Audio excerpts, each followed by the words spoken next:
નમસ્તે મિત્રો. બુલ્સની પાર્ટી શરૂ છે, એટલે કે નવા નવા ટોપ હાઈ નિફ્ટીની અંદર અને બેંક નિફ્ટીની અંદર જોવા મળી રહ્યા છે.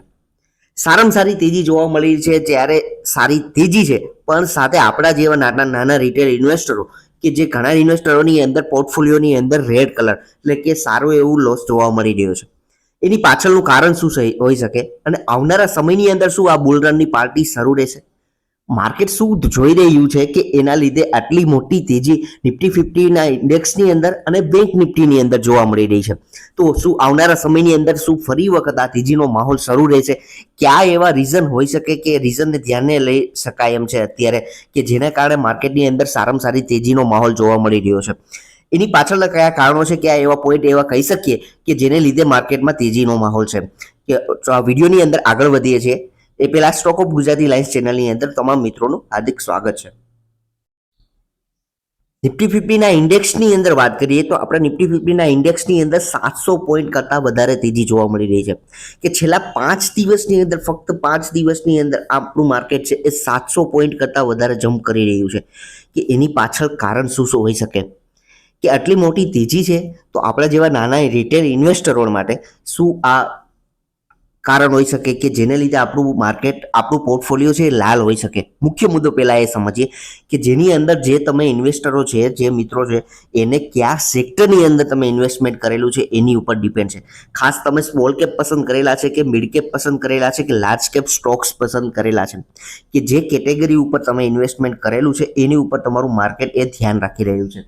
એટલે કે એમ કહી શકીએ કે જો તમે સ્મોલ કેપ એટલે કે ઘણા નાના સ્ટોક્સ છે કે જેની અંદર અત્યારે જે માર્કેટ પ્રોફિટ બુકિંગ કરી રહ્યું છે અને સાથે મિડ કેપના અમુક સ્ટોક્સની અંદર પણ પ્રોફિટ બુકિંગ જોવા મળી રહ્યું છે, પણ લાર્જ કેપ સ્ટોક છે એ એનું પોતાનું ચાલવાનું અત્યારે મિત્રો શરૂ કરી રહ્યું છે, કે એની અંદર તેજીનો માહોલ અત્યારે શરૂ થયો છે.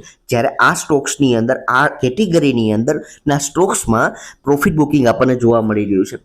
એમાં ખાસ કરીને લાર્જ કેપ સ્ટોક્સની અંદર વાત કરીએ કે તો એક ઓટો ઇન્ડેક્સની અંદર વાત કરીએ કે એમાં સારામાં સારી તેજી જોવા મળે કે નિફ્ટી ઓટો ઇન્ડેક્સની અંદર સારામાં સારી 5 દિવસની અંદર 1400 પોઈન્ટ કરતાં પણ વધારેની તેજી, 1475 એવરેજ પોઈન્ટની તેજી જોવા મળી રહી છે.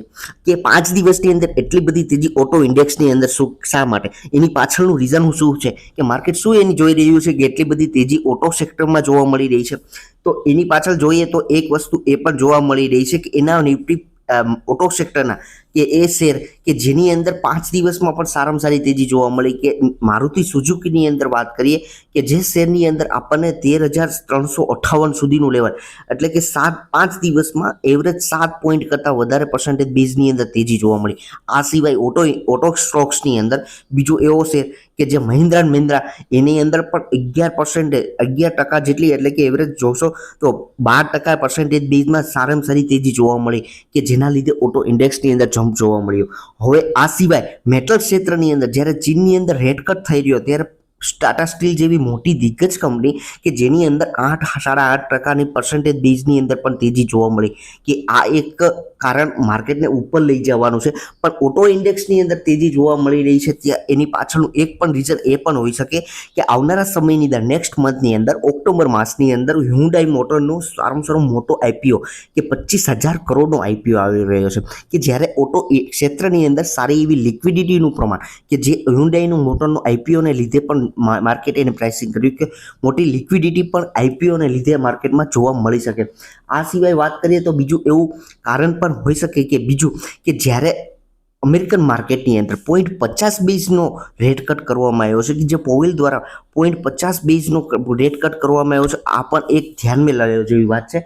કારણ કે આપણા માર્કેટની અંદર જ્યારે ઓલ ઓવર વર્લ્ડમાં ચીનની અંદર પણ રેટ કટ થયેલો છે, અમેરિકામાં પણ થયેલો છે, જ્યારે આપણી ઇન્ડિયાની અંદર રેટ કટ ક્યારે આપણું માર્કેટ પણ એ ધારી રહ્યું છે અત્યારની અંદર કે આવનારા સમયની અંદર પણ મોનિટરી પોલિસી આપણી જોવા મળવાની છે, એટલે કે ઓક્ટોબર માસની અંદર પણ મોનિટરી પોલિસી જોવા મળશે, કે જેની અંદર શશિકાંત દાસ દ્વારા શું આ રેટ કટ કરવામાં આવશે. એની સાથે બીજી વસ્તુ એવા પણ ન્યૂઝ જોવા મળી રહ્યા છે કે સારા એવા ઇન્વેસ્ટરોની અંદર વાત કરીએ કે જે શાહ કે નિલેશ શાહ, કે જે વ્યક્તિ કોટક મહિન્દ્રા એએમસીના એમડી છે કે જેના દ્વારા પણ એવું માનવામાં કે સ્ટેટમેન્ટ પણ જોવા મળી રહ્યું છે કે no need to rate cut, એટલે કે એક પણ પ્રકારના રેટ કટની અંદર બદલાવ ફેરફાર કરવાની જરૂર નથી. પણ જ્યારે પોલિસીની અંદર વાત કરી કે જ્યારે એના વોટિંગ દ્વારા વાત કરી કે જે વોટિંગ આપણને જોવા મળી હતી કે જે એમપીસીની બેઠકની અંદર કે એના દ્વારા જે એવી 4 વ્યક્તિ પણ એવી હતી કે જે માનતી હતી કે જે રેટ કટની જરૂર નથી કે નો રેટ કટ, પણ એવી પણ 2 વ્યક્તિ હતી કે જે એવું પણ માનતી હતી કે રેટની કટની જરૂર છે.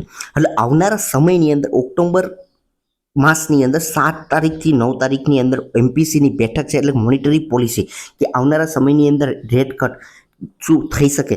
એક બીજી વસ્તુ પણ એ માર્કેટ આપણું ધારી રહ્યું છે કે જેના લીધે પણ માર્કેટમાં એક જમ્પ કે જે ફાઇનાન્સ ક્ષેત્ર, બેન્કિંગ ક્ષેત્ર અને સાથે ઓટો ઇન્ડેક્સ અને સાથે બીજા એવા શેરની અંદર પણ જમ્પ જોવા મળી રહ્યો છે કે જેની હિસાબે લોનની અંદર વ્યાજદરની અંદર ઘટાડો જોવા મળે, જેથી લોન છે એ સસ્તી મળી શકે. આ લીધે પણ શેરની અંદર જમ્પ છે. એમાંના મોટા જેટલા શેર છે એ ધારી રહ્યા છે આવનારા સમયની અંદર રેટ કટ થઈ શકે. આ એક ક્લબના જે આ એક ધારણાને અનુમાન લઈને માર્કેટ એક નવા ટોપ હાઈ બનાવવા જઈ રહ્યું છે. ત્યારે ખાસ મિત્રો એ પણ જરૂરી છે કે તમારા પોર્ટફોલિયોની અંદર ડાયવર્સિફિકેશન કરતા રહો. મારી દ્રષ્ટિએ આ પોઈન્ટ એવા રહી શકે કે જેના લીધે જમ્પ તમને જોવા મળી રહ્યો છે. એન સુધી વિડીયો જોયો છે તમામ મિત્રોનો ખૂબ ખૂબ આભાર. Thank you.